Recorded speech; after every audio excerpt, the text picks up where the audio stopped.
Hello student, स्वागत है आपका एसके क्लासेस मुरसान में। तो आज मैं आपके लिए बहुत ही दमदार वीडियो लेकर आया हूं, जिसके अंदर आज हम exercise 1.3 from the NCERT book class 9th के लिए होने वाली ये वीडियो।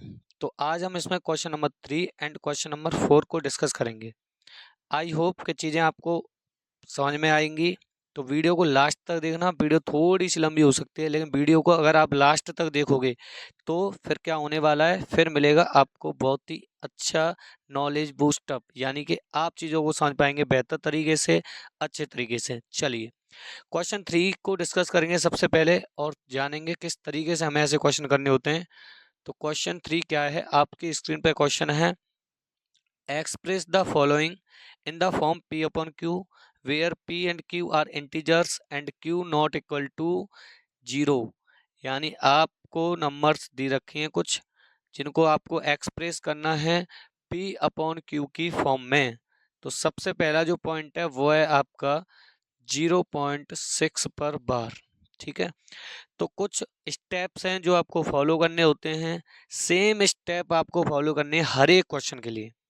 तो सबसे अच्छा बेनिफिट क्या है कि आप इस क्वेश्चन के स्टेप्स देखोगे और सेम स्टेप्स अप्लाई करोगे सेकंड एंड थर्ड पॉइंट पर।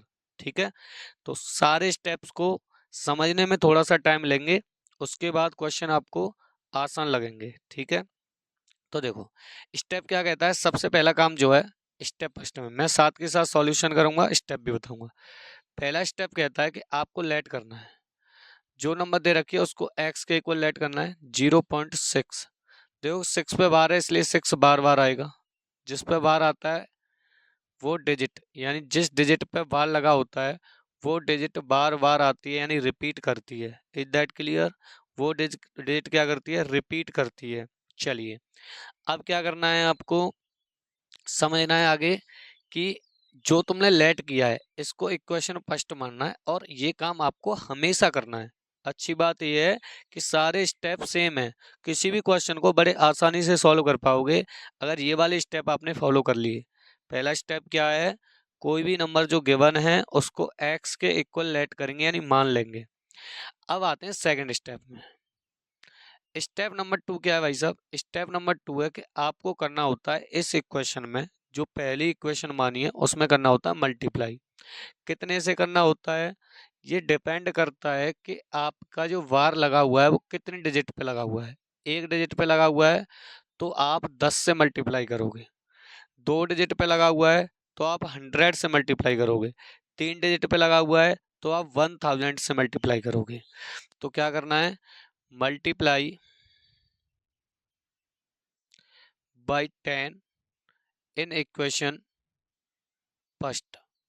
पहली इक्वेशन में आपको 10 से मल्टीप्लाई करना है। Is that clear? जब तुम पहली इक्वेशन में 10 से मल्टीप्लाई करोगे तो क्या आएगा, देखो x में 10 से मल्टीप्लाई होगा 10x बराबर, इधर 10 से मल्टीप्लाई होगा तो पॉइंट जो यहाँ है ना वो एक डिजिट छोड़ के इधर चला जाएगा राइट हैंड की तरफ। 100 से मल्टीप्लाई होगा, दो डिजिट छोड़ के डेसिमल आ जाएगा राइट साइड में। जब भी हम मल्टीप्लाई करते हैं हमारा डेसिमल राइट साइड में मूव करता है। कितना मूव करता है, जितनी मल्टीप्लाई आप कर रहे हो। जैसे 10 से कर रहे हो तो कितनी जीरो है, एक जीरो है, तो एक प्लेस छोड़कर आगे चला जाएगा पॉइंट, यानी अब पॉइंट 6 के बाद आ जाएगा, यानी 6.666। ये तो चल ही रहा है, और इसको मानोगे आप इक्वेशन 2। ठीक है, स्टेप सेकंड हो गया क्लियर, और ये स्टेप हर चीज के लिए है, हर एक क्वेश्चन के लिए सेम स्टेप्स हैं, तो आपको सिर्फ ये स्टेप लर्न करने हैं। अब आते हैं स्टेप थर्ड पर। स्टेप थर्ड क्या कहता है कि आपको सब्ट्रैक्ट करना है इक्वेशन फर्स्ट को इक्वेशन सेकंड से। Subtract equation first from equation second. ठीक है, दूसरी इक्वेशन से पहली को सब्ट्रैक्ट करना है। तो देखो एक काम जरूर कर लेना, दूसरी को लिखो पहले, पहले दूसरी वाली इक्वेशन को लिख लो, उसके जस्ट नीचे पहली वाली लिख लो। देखो यहाँ पॉइंट है तो पॉइंट के नीचे पॉइंट आना चाहिए। पहली इक्वेशन का पॉइंट के नीचे पॉइंट आया, इधर 0 है, इधर 6 ऐसे। अगर आपने पॉइंट के नीचे पॉइंट नहीं लिया है, डेसिमल के नीचे डेसिमल नहीं आया, तो फिर गलती होने के चांसेस ज़्यादा हैं, इसलिए आपको एक बार ऐसे लिख लेनी है। अब देखो थोड़ा माइनस करो, यहाँ माइनस करेंगे 10x में से x गया तो 9x, तो इधर माइनस करोगे सारे 6 वाले कट जाएंगे, 6 में से 6 गया 0 और 6 में से 0 गया, यहाँ बचा 6। अब मैं x की वैल्यू निकालूंगा तो 6/9।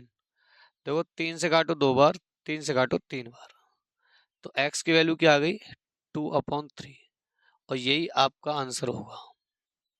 Is that clear? यही होगा आपका आंसर। आई होप कि आपको क्लियर हुआ होगा। ठीक है, अब क्या करना है, सेकंड वाला सेम क्वेश्चन है, सेकंड वाला सेकंड पॉइंट जो है आप खुद करोगे, मैं थर्ड वाला पॉइंट करा देता हूँ आपको। स्टेप वही है, मैं आप चाहो तो सेकंड वाला भी मैं करा सकता हूँ। ठीक है, देखो चलो अब तुम सेकंड वाला भी देख लो, सेकंड वाला भी आप देख ही लो क्या है। देखो सेकंड वाले को ध्यान से देखना, क्या है आपका 0.47 पे बार है, एक डेट पे बार है। अब मैं थोड़ा फास्ट चलूंगा। पहला स्टेप क्या कहता है बताओ, लेट कर लो साहब x के इक्वल 0.47 पे बार है तो 7 बार बार आ रहा है, ठीक है ना। इसको इक्वेशन फर्स्ट मानना होता, अभी मैंने अच्छे से समझाया था। दूसरा क्या कहता है, मल्टीप्लाई कर दो साहब, कितने से मल्टीप्लाई करोगे, यहाँ एक डेट पे बार है तो 10 से कर दो। कौन सी इक्वेशन है, फर्स्ट वाली में, यही तो स्टेप सेकंड था, यहाँ देख लो। तो ये आएगा 10x बराबर, जब 10 से मल्टीप्लाई करोगे तो 0.4 के उधर पहुंच जाएगा, यानी 4 पॉइंट।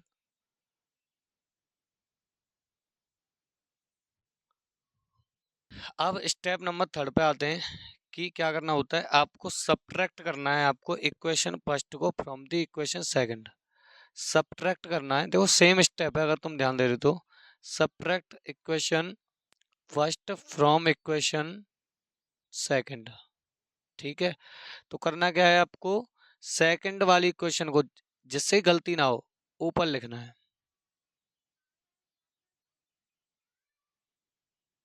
और फर्स्ट इक्वेशन को इसके जस्ट नीचे लिखना है। ध्यान रखना पॉइंट के नीचे पॉइंट जरूर आना चाहिए, नहीं तो फिर गलती हो जाएगी आपसे।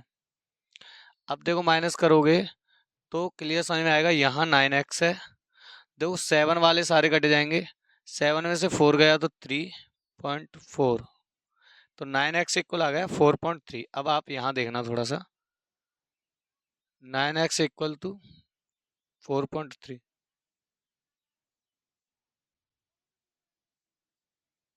नाइन पॉइंट हटाओगे 0 बढ़ जाएगा, तो x इक्वल टू 43/90, और यही आपका आंसर होगा। ठीक है, इज दैट क्लियर? अब आप थर्ड वाले उस पर आ जाते हैं, आइए थर्ड वाला पॉइंट भी मैं आपको करके दिखाई देता हूँ।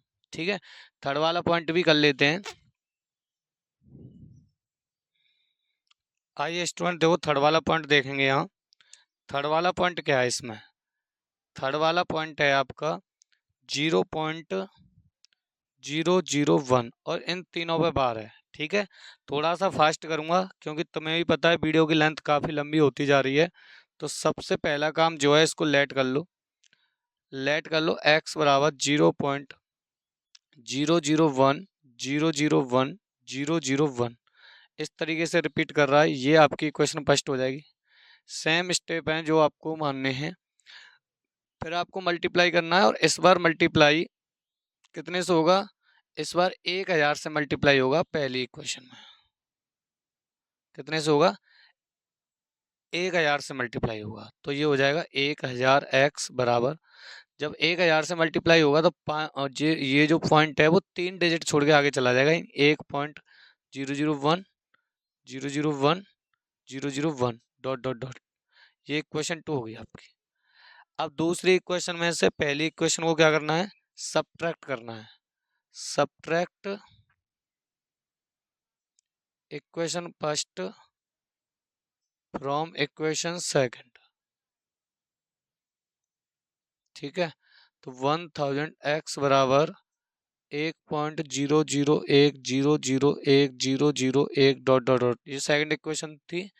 इसके जस्ट नीचे पहली लिखनी है, ध्यान रखना पॉइंट के नीचे पॉइंट आना चाहिए, 0 इधर था 001 001 डॉट डॉट।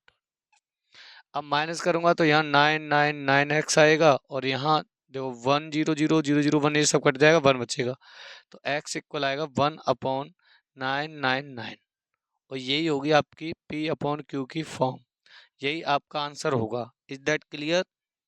ठीक है, आई होप के चीजें समझ में आ रही होंगी। अब क्वेश्चन नंबर 4 की भी बात कर लेते हैं, लगे हाथ इसमें। क्वेश्चन नंबर 4 कर लेता हूं मैं। बताइए क्वेश्चन नंबर 4 कराने की जरूरत है क्या मुझे? आप खुद बताइए। क्वेश्चन 4 तो आप खुद ही कर सकते हो, है ना? क्वेश्चन 4 तो आप अपने आप कर पाओगे या नहीं कर पाओगे? ठीक है, अगर नहीं कर पाओगे तो कर लेते हैं। क्वेश्चन नंबर 4 में क्या है देखो, क्वेश्चन 4 कर लेते हैं थोड़ा।